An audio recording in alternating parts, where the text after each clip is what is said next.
Yo, what is going on, you guys? It is me, Jason, aka Titans Daily. Welcome back to another episode of Sports Digest.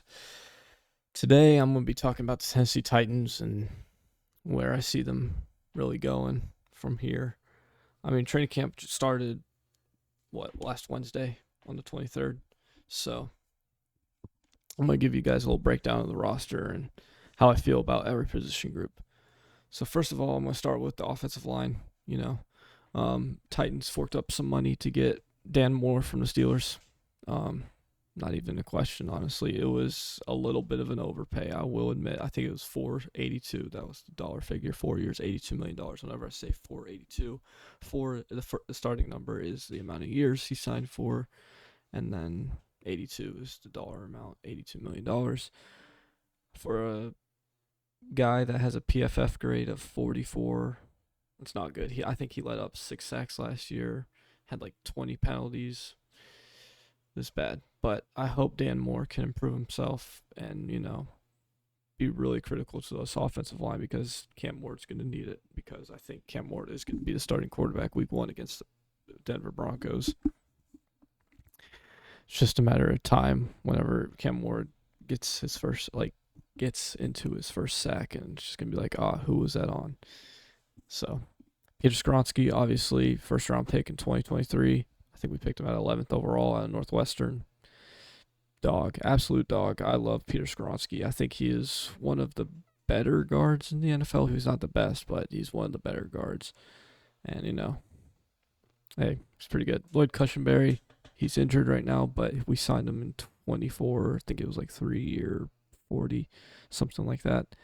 But he's solid. I think Lloyd does a really good job. And if Lloyd can't go day one, I think it's going to be Corey Levin. So, yeah. We also signed Kevin Zeitler this past year for like a 1 year, $8 million deal. He is 35. He's going to be 36, I think, by the start of the season.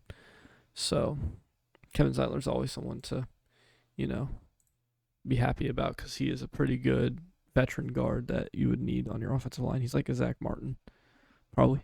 That's how I would compare him, but that's just me. Okay, J.C. Latham, another dog from Alabama that we got in last year's draft. I think we picked him at what, eighth, just after Joe Alt went to the Chargers. So I think this offensive line is much improved from what it was last year. Last year it was horrendous with the Sadiq Charles early retirement. Now I think he plays for the Cowboys. I think he came back. It's just crazy. I don't know why. Same thing with Lorenzo Carter. Lorenzo Carter just like announced to the team that he's retiring. So I don't know why players go out and retire. If you guys have an idea, let me know. But they just go out and retire and say, you know what, I'm done playing the game anymore. I just want to be with my kids, want to be with my family, et cetera, et cetera. The list goes on and on for why they want to get out of the league, but it's understandable for the most part. Okay, next position I kind of want to talk about is tight ends because I think tight ends is a really big position. I mean, you got to block, you got to run block, you got to pass block, you got to obviously catch the ball, you got to know where you're at basically 24/7 on the football field. And I think Chig probably would start over Josh Wiley right now.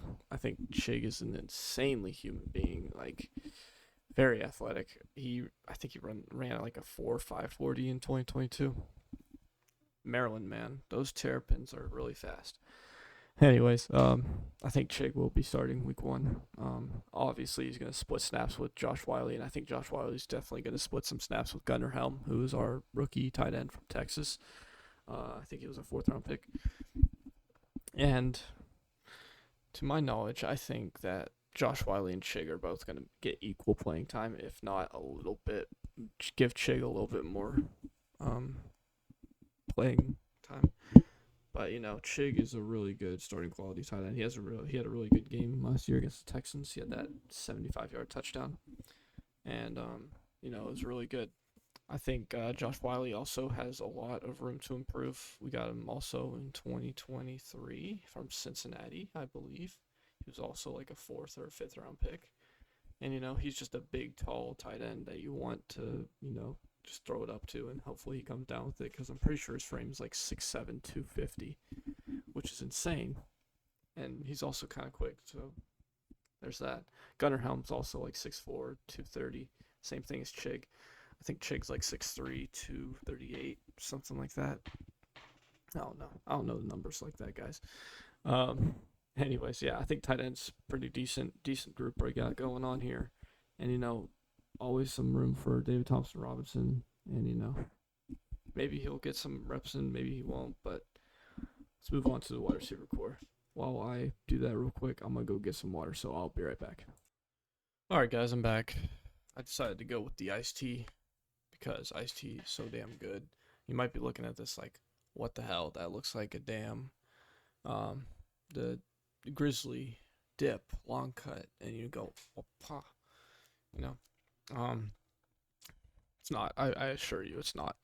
Anyways, we went from tight ends to wide receivers. Let's go to wide receivers. Yeah, obviously the big acquisition was to get like a decent wide receiver 3 to complement Calvin Ridley and Treylon Burks, and we obviously went out and went to go get 31-year-old Tyler Lockett. I think he's 31. He's going to be 32 by the start of the season. Honestly, not a bad move. I think the way that you use Ridley with his speed, and because we just got rid of DeAndre Hopkins last year, right? Traded him to the Chiefs, and now he's on the Ravens, right? And the way that we used Calvin Ridley was on really deep go passes. Like the Jets game is a really good example.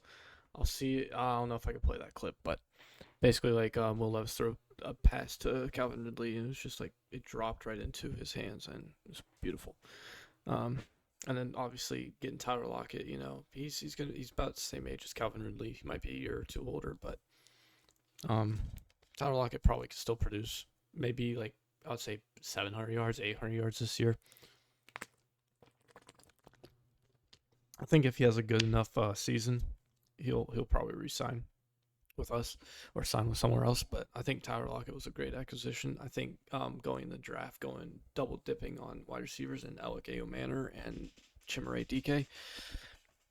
Also really good players. Obviously, Alec Manor had 215 yards against, or 203 yards against Travis Hunter in that Colorado game, that overtime classic game, and Stanford ultimately won.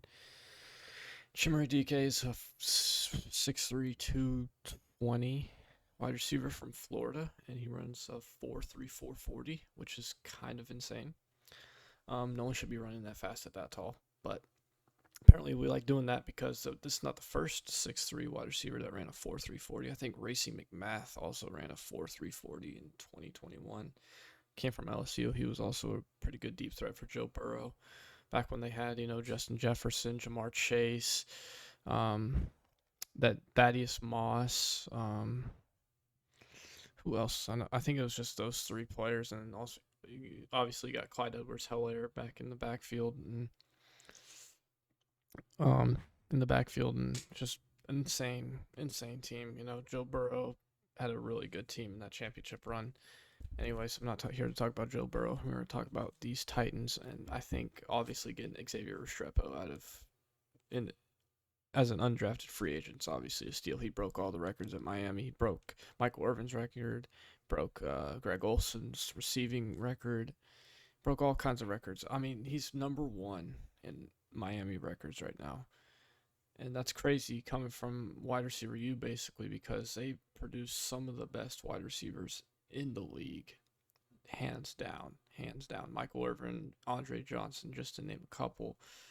I'm probably forgetting some obvious names, but I'm not thinking about Miami right now. Obviously, it is a great school to go to. I mean, I'm trying to think who else went there, but I think Ted Ginn went to Georgia Tech. I don't know why I was thinking about Ted Ginn, but Ted Ginn Jr., that is. And then I think this wide receiver core could do some really special things this year. I think we'll have at least one wide receiver that goes over 1,000 yards, whether that be Calvin Ridley again or one of these rookies. But for right now, I think this wide receiver core is pretty decent, and I like where it's at. I mean, obviously you got Jaquan Jackson as a punt return, kick return, but it's probably going to change to Chimere Dike. considering in training camp we did get a lot of notes that Chimere Dike was kick returning and punt returning. So there's that. I think the wide receiver core, decent. Definitely not top 10, top 5, but I would say top 20. If you just think about raw talent and just ability to come off of press coverage. And I think that Elake Manor, this guy, he's going to have a great rookie year. Let's move on to the running backs here. Tony Pollard, last year we acquired him from Dallas. 3 years, 21, I think, was the figure. And I think Tony Pollard speaks for himself. He's a great runner. He's only 26 too, or 27. I think he's a great player. He's probably going to start over Tajay Spears, but that's how it was last year. But they ended up splitting reps. If Tajay gets hurt, Tony's right there to, be with him, and Julius Chestnut's probably going to fill in. And vice versa, if Tony Pollard goes down, I think Tajay Spears will do a great job of filling in, because Tajay Spears had that breakaway speed, and he could just break off that first tackle, kind of like how Derrick Henry did, but not to that strength. Like, he has really good lower body strength. Meanwhile, Derrick Henry has all body strength, if that's even a thing to say. Because Derrick Henry ran for 1,900 yards last year and 17 touchdowns? I forgot his stat line. But, gosh, Derrick Henry really was a different beast. I think he's going to get his jersey retired. He'll be in the Ring of Honor. I think he'll be in the Titans Ring of Honor. Don't quote me on that, but I think he will. He looks to be a Hall of Famer. And I think if he adds a Super Bowl trophy to that, he's definitely going to be in the Hall of Fame. All right, moving on to quarterback. Obviously, that's the biggest concern, because every team's biggest liability is your quarterback, whether you like it or not. I think the Titans did a great job of getting Cam Ward at 1. I think that was the most obvious pick, least talked about first-round pick ever. Not ever, but one of the least talked about first-round pick, because Cam Ward didn't get recruited much in high school. He walked on at Ward College, up in Washington, and then he went to Washington State, did pretty decent, went to Miami, flourished at Miami. He had 33 touchdowns, 7 interceptions. He makes the right read off the snap. He knows what to do. I know he's going to be throwing picks in training camp, and everyone's going to be like, oh, Cam Ward's a bust. He's throwing picks at training camp. Look at Aaron Rodgers, one of the most accurate quarterbacks in our generation. Maybe not now, but at least for the past 10, 15 years, Aaron Rodgers has been on a streak. And he won 3 MVPs because of that, 4 MVPs, something like that. And Cam Ward, he's got all this time to fix his mechanics and all of his flaws, so to speak. And, if you judge him straight off a training camp, then I don't know what to tell you. I honestly don't know what to tell you. But I think when it comes to, being in high-pressure situations, Cam does a great job of, relaxing everybody and telling them everything's cool. And, I think Brandon Allen will be the backup as it is listed here. I mean, obviously, Will Levis is going to be out for the year with a shoulder surgery that's scheduled for the 29th. And, he's going to be out for the rest of the year. He's got to work on year 4 now, which is going to be his contract year, right? 23 was his rookie year. 24 was second year. Third year would have been this year. Fourth year, yeah, it's going to be a contract year next year for Mr. Will Levis. And I don't know why we still have Tim Boyle. Tim Boyle is so bad.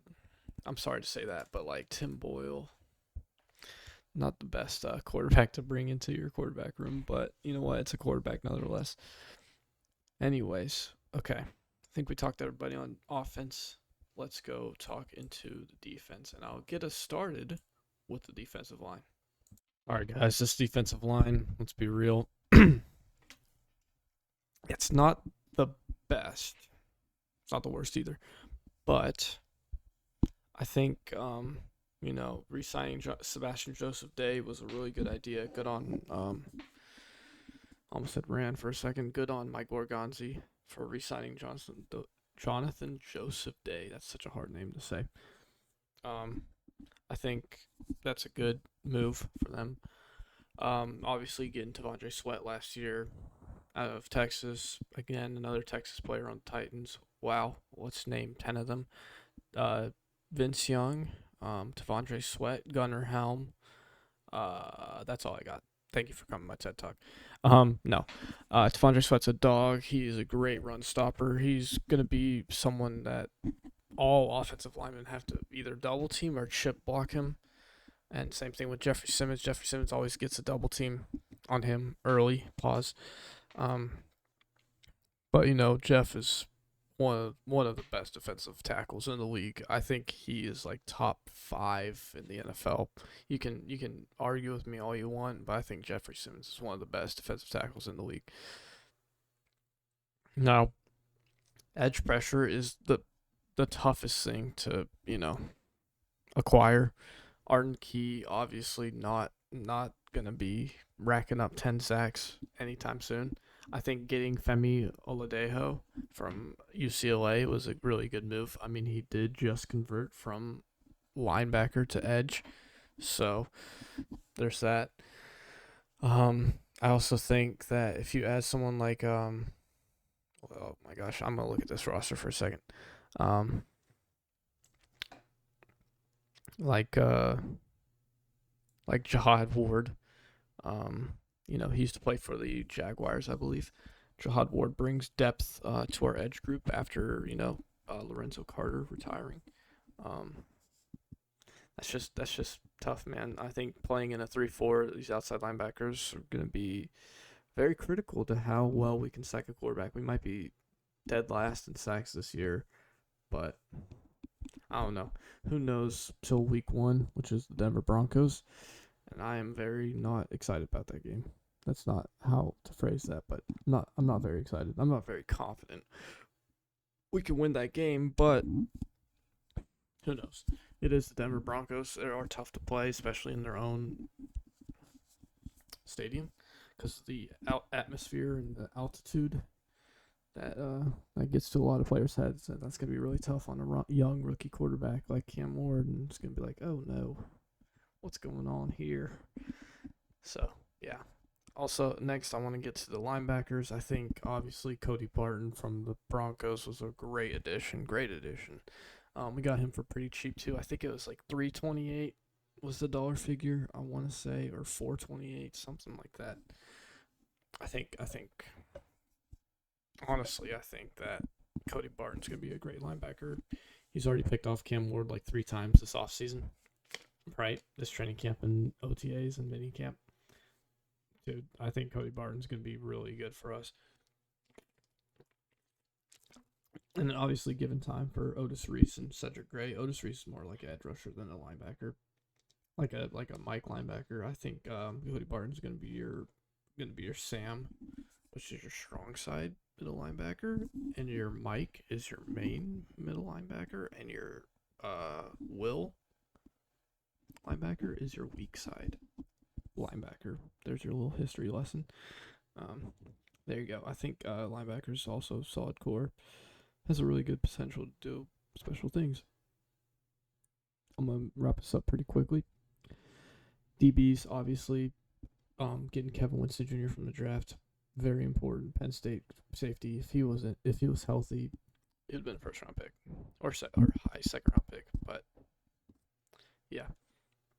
Anyways, I think that's gonna wrap it up. I think Roger McCreary is also gonna have a good year this year, and Jarvis Brownlee Jr. also made some really good plays in training camp the past few days. So we'll see how they'll all do. I think they report again today at 9:00 in the morning. So only time will tell to see where everyone's at. So yeah, special teams, I think everything's fine here. Johnny Hecker's a great punter. Joey Sly is a pretty good leg kicker, and it does show that Chimere DK is going to be punt return 1, and Xavier Restrepo is going to be punt return 2, and then Chimere DK is going to get majority of the kick returns. Used to be Kearis Jackson like 2 years ago, but that's okay. Kearis Jackson was a 5'11" wide receiver from Georgia. Was a good dog, and who knows where this roster will go. I still see us being a 7-win team. So, yeah, I hope you guys enjoyed this episode. If you guys did, hit the like button down below. I appreciate all of your support. And if you guys are new to the channel, hit the subscribe button so you stay up to date whenever I post videos like this, or Wizard 101, or Minecraft, or that's Minecraft, or College Football 26, Dynasty, or Road to Glory. Anyways, I'll see you guys in the next video. I hope you guys have a good day. Bye bye.